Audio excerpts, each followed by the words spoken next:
அன்னை தமிழுக்கு முதல் வணக்கம். நான் உங்கள் திருக்குறள் தொண்டர் சிவகாமி சண்முக சுந்தரம். தன்முனை இயைபில் குறள் அமுதம். குறள் 19. அதிகாரம் 2. வான் சிறப்பு. வானம் தவமிரண்டும் தங்கா வியனுலகம் வானம் வழங்காதெனின். வானிலிருந்து மழை பெய்யாவிட்டால் பரந்த உலகில் இல்லறத்தின் பயனான தானமும் துறவரத்தில் நிலைபெறும் தவமும் உலகில் நடைபெறாது.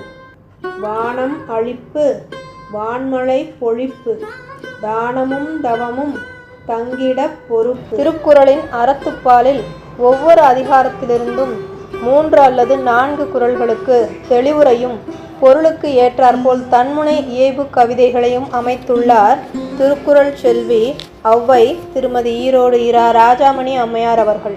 இதுபோல் தினமும் ஒரு குறளும் அதற்கேற்ற பொருளும் அதற்கான தன்முனை இயைபு கவிதையும் கேட்போம்.